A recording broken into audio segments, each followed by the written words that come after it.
So let's look at how we might use the simple if structure in a VB project, and we'll do the same thing then in C#.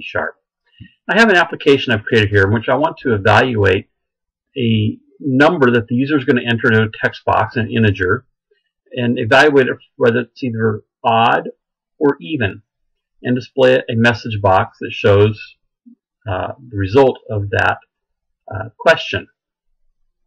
So I have here a text box named txt number and a button named btn even or odd, and I've already coded this. Let's look at the code.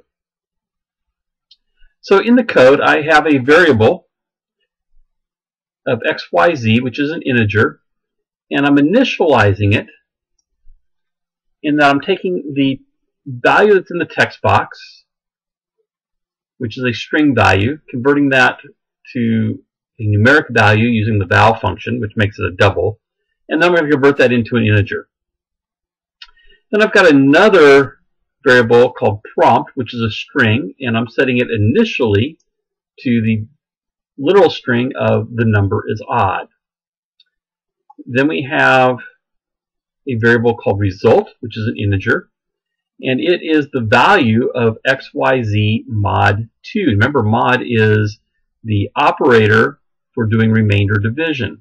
So if that number is 5 mod 2 means I'm going to divide 5 by 2, and I'm going to get the remainder of that integer division.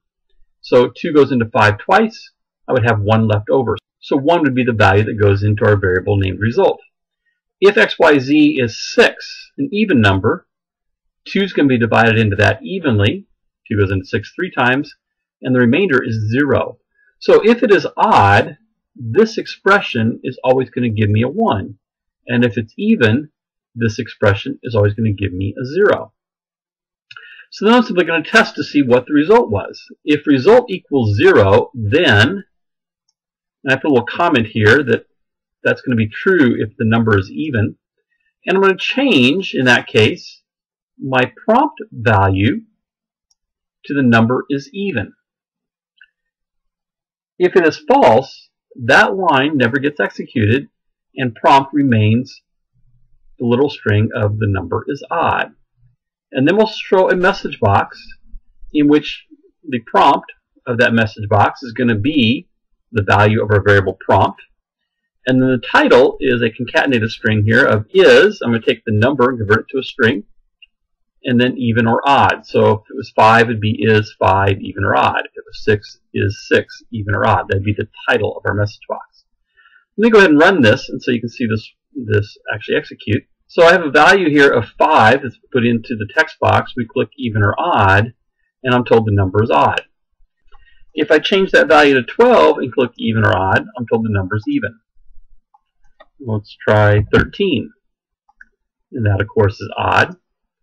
And if I try 200, that is even.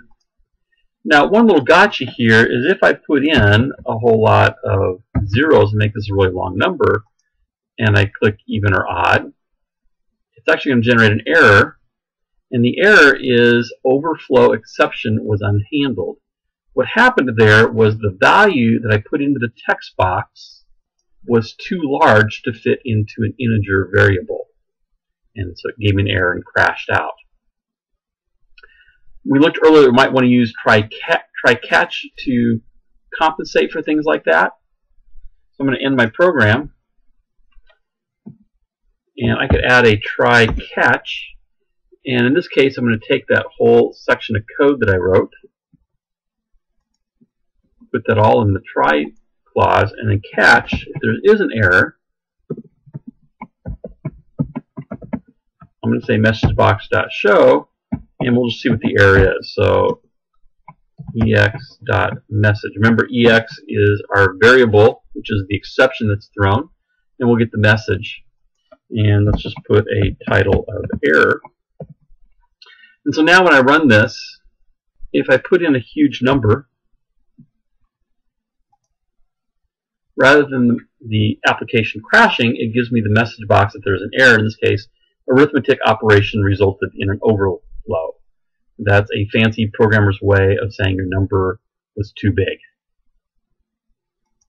What we really want to focus on here is the if, end if. So again, if here's our expression, result equals 0, if that's true, this statement is executed. But if that expression evaluates to false and the result is 1, then this never gets executed, and instead, whenever it gets the message box, it's going to show the original value of the prompt, which is the number is odd. Here's the same application done in C#. Same text box, txt number, and our button btn even or odd. Let's look at the code. And so for that sub-procedure, btn even or odd underscore click, here's my code. I've got a variable called xyz, which is an integer value. I'm going to take the text from the text box named txt number and convert that into an integer using int.parse. Then I've got a string variable called prompt, which is initially set to the number is odd as a string. And then we have another variable called result, which is an integer, and it's going to be a modulus operation of xyz modulus 2. And remember, in C#, our modulus operator is the percent sign. So if it's 5, 5 mod 2 is going to give us a value of 1. If it's even, it's going to be 0. 4 mod 2 would be 0. And then we'll use our if structure to look at the value of result. If it is 0, meaning it's even, then we're going to change the prompt value to the number is even. Let me point out again here that our condition, when we're comparing two sides as being equal, we use a double equal sign. If result is not equal to 0, in other words, it's equal to 1, or it's an odd number, which is what would cause that, this statement, the prompt equals the number is even, would never get executed, and the value of prompt remain the number is odd. Then we simply have a message box where we're showing the prompt value of our variable prompt, and our title is, and we're concatenating xyz as a string value and even or odd. Notice I put a space in front of even so that it doesn't run up against our number. And if we execute this, so if I put in a value of 10, click even or odd, we're told that it's even. If I put in a value of 17, we're told it's odd. If I wanted to use try-catch here, I can type in my try-catch structure,